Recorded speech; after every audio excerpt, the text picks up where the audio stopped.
अस्सलाम वालेकुम दोस्तों, क्या हाल चाल है। उम्मीद है आप सब दोस्त खैर वफियत होंगे। आज बात करने वाले हैं कि हम पाकिस्तानी अपने ही मुल्क में अपने ही लोगों से कैसे लुट जाते हैं। वो सऊदीया के वीज़ा का नाम हो, वो दुबई का वीज़ा हो, वो यूरोप का वीज़ा हो, कोई भी वीज़ा हो, किसी भी किस्म का वीज़ा हो, हमें लूट लिया जाता है। इसके पीछे वजह क्या है, हम कैसे लुटते हैं और इससे हम बच कैसे सकते हैं। दोस्तों आज इस पर बात करने वाला हूँ। देखिए, मुझे सऊदी अरेबिया का एक्सपीरियंस है, मैं दूसरे मुल्कों की बात नहीं करूंगा, आपको सऊदी अरेबिया के बारे में बताऊंगा। कल ही एक बंदे ने मुझसे रब्ता किया है, 7.5 लाख का वो वीजा लेके आया, 1400 रियाल उसकी सैलरी है, ड्राइवर में आया है, 2 महीने बैठा रहा है, उसका लाइसेंस नहीं बना। जब तक लाइसेंस नहीं बना, कफील ने कहा कि मैं सैलरी नहीं दूंगा। जैसे ही लाइसेंस बनेगा उसके बाद सैलरी शुरू होगी। नंबर 1, जैसे ही आप किसी भी एग्रीमेंट वीजे पे, कंपनी के वीजे पे सऊदी अरेबिया में इंटर होते हैं, उसी दिन आपकी सैलरी शुरू हो जाती है बेसिक। ये सऊदी अरेबिया का कानून है, कानूनी तरीके से आप इससे उनसे सैलरी ले सकते हैं। आपको सैलरी ना मिले वो एक अलग बात है, लेकिन वो आपको जिस दिन आप सऊदी अरेबिया में इंटर होते हैं सैलरी देने के मजाज होते हैं। लाइसेंस बने ना बने, कंपनी के पास काम हो या ना हो, ये आपका दखल नहीं है। कंपनी आपको सैलरी देने की पाबंद होगी। नंबर 2, हर बंदा यही, मैं जी 6 लाख भर के आया हूँ, 7 लाख भर के आया हूँ, 5 लाख भर के आया हूँ। खुदा के बंदे, आपको दुनिया बोल बोल के थक गई है कि भाई एग्रीमेंट वाले वीजे जिसमें सैलरी मुख्तस कर दी जाए। कोई भी आपको ऐसी जॉब मिल रही है जिसमें 2000 रियाल, 1000 रियाल, 500 रियाल, 1500 रियाल, 3000 रियाल, 10,000 रियाल सैलरी फिक्स हो गई, तनख्वाह फिक्स हो गई। आप किसी के पास ड्राइवरी करने जा रहे हैं, कोई भी काम करने के लिए जा रहे हैं जिसमें चीज फिक्स हो गई है, खुदारा वो वीजा फ्री है, फ्री ऑफ कास्ट है, उसके पैसे आप ना भरें। आपको कोई नहीं लूट रहा, आप खुद लूट रहे हैं, आपको शौक है लूटने का, तो फिर गिला किस लिए करते हैं आप किसी लोगों से कि भाई आप जब जा रहे हैं किसी एजेंसी पे वीजा लेने के लिए, एक कंपनी का वीजा लेने के लिए जा रहे हैं, तो वो आपसे पैसे मांग रहे हैं, आप उसको क्यों दे रहे? आप ना लें वीजा, वही पैसे आप अपने मुल्क में इन्वेस्ट करें। बेशक काम है या नहीं है वो एक अलग बात है, आपके पैसे अपने पास तो होंगे ना। आप वो पैसे भी दे के आ रहे हो और नौकरी हासिल करने आ रहे हो, कमाल है यार।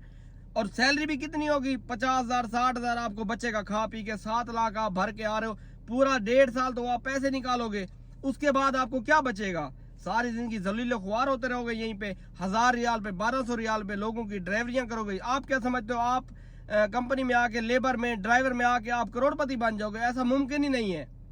ऐसा कोई भाई है ही नहीं, तरीका ही नहीं है ना जो आपको शॉर्टकट बता दिया जाए और आप जो है ना करोड़पति बन जाए। ऐसा कुछ भी नहीं है, मैं आपको रियल बातें बता रहा हूँ। अगर आप लोग इंटरेस्टेड है, आप बाहर जाना चाहते हैं, हमारे मुल्क के हालात ऐसे ही हैं, हम पे कुछ जो है ना समझ लें कि अल्लाह माफी दे, ऐसे हुक्मरान मुसल्लत कर दिए गए हैं, तो ये हमारी बदकिस्मती है, हमें अल्लाह से तौबा करनी चाहिए। हमारे मुल्क में इतनी महंगाई और हालात इतने खराब हो गए हैं कि नौजवान लाचार और बेबस हो चुका है कि वो चाहता है मैं किसी न किसी तरीके से बाहर चला जाऊं, और उसमें आगे फिर माफिया बैठा है जो आपको लूट लेता है। अच्छा, वो आपको तो लूटता है, आप अपने हाथ से कहते हैं ये लें जी चाचा, मामा, दोस्त, ये एजेंसी वाले सर, ये लें ये पैसे, ये 5 लाख रख लें और मुझे सऊदीया का वीजा दे रहे। वो आपको, अच्छा वो वीजा कैसे परचेज करता है मैं आपको बताता हूँ। एजेंसी वाले वहां यहाँ पे किसी का बाप बैठा हुआ है या किसी का चाचा मामा बैठा है जो एजेंसी में, यहाँ पे किसी कंपनी में GM PM लगा बैठा है। ओ खुदा के बंदे, वो आगे किसी एजेंसी से वीजा लेता है। अच्छा, वो एजेंसी किसी आगे से लेती है। अच्छा, वो फिर किसी थर्ड पार्टी आगे से 10 जगह पे वीजा बिक चुका होता है, फिर आपको 11वीं जगह पे आपको आके वीजा मिलता है। फिर जब आप यहाँ पे आते हो, फिर आपको वो 10 जगह आते आते आते साल लग जाता है कफील को ढूंढते हुए। भाई कफील है कहाँ, हमें तो कोई नहीं मिल रहा। तो दोस्तों इन चीजों से बचें। एजेंसी से आने से बेहतर है आप अपने मुल्क में काम करें। जो छोटा मोटा आप कारोबार करें वही 6-7 लाख उसी में इन्वेस्ट करें और अपने खर्चे कम करें और अपनी आमदनी बढ़ाएं। यही हमारे मुल्क में यही मसला है, खर्चे ज्यादा है और आमदनी कम है, वो उसके जिम्मेदार भी हम खुद हैं। इन चीजों को आपको देखना पड़ेगा, वरना आप सारी जिंदगी लुटते रहेंगे, अपने हाथ से जाके पैसे देते रहेंगे और फिर गिला करते रहेंगे यहाँ पे कि मैं लुट गया, बर्बाद हो गया। अब सऊदीया में फूड डिलीवरी बॉय का 6-6 लाख का वीजा पाकिस्तान, इंडिया, बांग्लादेश में बेचा जा रहा है। और खुदा के बंदे, कौन सी कंपनी वीजे बेचती है मुझे बताओ? कोई वीजा बेचना और वीजा लेना जुर्म है दोनों, हमारे मुल्क में भी यहाँ पे भी। और आप लोग वीजा लेके आ जाते हो फिर गिला करते हो, जब आपको बता दिया गया है कि फिक्स सैलरी है 1500 रियाल, 1400 रियाल, 1000 रियाल। देखें, जिस भी एग्रीमेंट में, लेबर में आप आ रहे हैं, बाइक राइडर में आ रहे हैं, घर की ड्राइवरी में आ रहे हैं, 1000 से 1500 रियाल से ऊपर सैलरी आपको नहीं बनती, ना ही मिलती है। उसमें से 500 रियाल आपका खर्चा है, मोबाइल के पैकेज का, खाना पीना। कंपनी के खाना पीना ठीक नहीं होते, सिर्फ रियायत ठीक होती है। 500 तो आप खा के पीछे बचा, 1000 वो जिसकी 1000 है वो तो 600 बचा। सैलरी कितनी आ गई आपकी पाकिस्तानी 30-40 हजार, तो 30-40 हजार आप वही 6-7 लाख वहां पे इन्वेस्ट करके नहीं कमा सकते। सुबह 5 बजे से शुरू हो, रात को मगरिब तक आप जो है ना काम करें। मैं देखता हूँ आप पैसे कैसे नहीं कमाते। आप वहां पे दोस्तों के साथ निकल जाते हैं, किसी की फौतगी होगी, किसी की कुलखानी है, फला फला फला, जहाँ पे जाना नहीं है वहां पे जाते हैं, हालांकि आपकी इनकम 1 रुपए की नहीं होती। तो फिर लॉस ही लॉस होगा। यहाँ पे तो ये चीजें नहीं है ना, यहाँ पे सिर्फ काम काम काम। सुबह उठो शाम को आओ, सुबह उठो शाम को आओ, साल 2 साल 3 साल 10 साल यही रूटीन है। टाइम लगा तो मक्का मदीना लोग चले जाते हैं, या बहुत सारे ऐसे लोग हैं जिन जो वेल सेटल है, वो अपना घूमते फिरते रहते हैं। आप हर बंदे को देखते हो दोस्तों, कंपनी वाले को, एजेंसी वाले को, वहां पे किसी भी थर्ड पार्टी ऐसे बंदे को जो आपको एग्रीमेंट वाला वीजा दे रहा है, खुदारा पैसे ना दे। 30-40 हजार दें तो वो आपकी मर्जी है, खुशी से दे दें उसको, लेकिन इससे ज्यादा पैसे नहीं बनते, वरना आप इसी तरह लुटते रहेंगे। आपको आजाद वीजा तो नहीं ले रहे ना यार, आप आजाद ले रहे हैं तो समझ आता है पैसे भरने का।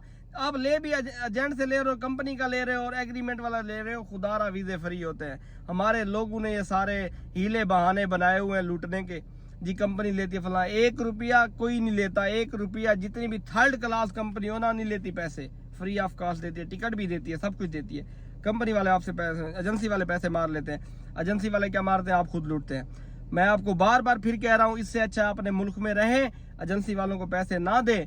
जितनी मर्जी अच्छी एजेंसी हो, आपको जो सबसे जबरदस्त एजेंसी होगी 30-40 हजार रुपए लेगी, आपको फ्री ऑफ कॉस्ट वीजा देगी, वो एजेंसी ऑथेंटिक होगी, जबरदस्त होगी, उस एजेंसी के पास जाएं, अपने इर्द गिर्द सर्च करें। बाकी फराडियों को जो है ना एक्सपोज भी करें और किसी को पैसे ना दें, खुदारा शऊर पकड़े, किसी को पैसे ना दे, हाथ से ना लुटें। अगर आप आजाद आ रहे हैं तो फिर आप किसी दोस्त रिश्तेदार से वीजा लें, किसी थर्ड पार्टी ऐसे सोशल मीडिया से भी किसी से वीजा ना लें जब तक आप उसको जानते नहीं, या तो उसका एक अच्छा खासा प्लेटफॉर्म हो, फिर है यूट्यूब चला रहे हैं, कोई इस तरह से चला रहे हैं जहां से वो लाख रुपए कमा रहा है, तो वहां पे वो आपके पास फ्रॉड नहीं कर सकता। ठीक है, ये चीजों को आपने मद्देनजर रखना है। आप इसी तरह पैसे गवा बैठेंगे, यहाँ पे कोई पुरसान हाल नहीं होता। जितना आप 7 लाख वहां लगा के आते हैं, फिर आपको यहाँ पे डॉक्यूमेंट ठीक करने के लिए उतने डबल पैसे लगाने पड़ जाते हैं। अगर आपके पास उतने हैं तो फिर ठीक है, welcome to Saudi Arabia, otherwise आपको कोई फायदा नहीं होने वाला। आप यहाँ पे करोड़पति अरबपति नहीं बनने वाले कंपनी के वीजे पे आके, labour driver pipe fitter fabricator में नहीं बनने वाले दोस्तों। तो खुदारा ख्याल करें, अपने पैसे ना लुटाएं। तो उम्मीद करते हैं वीडियो आपको पसंद आई होगी, कुछ आपको सीखने को मिला होगा। मिलेंगे आपको अगली वीडियो में, तब तक के लिए अल्लाह हाफिज।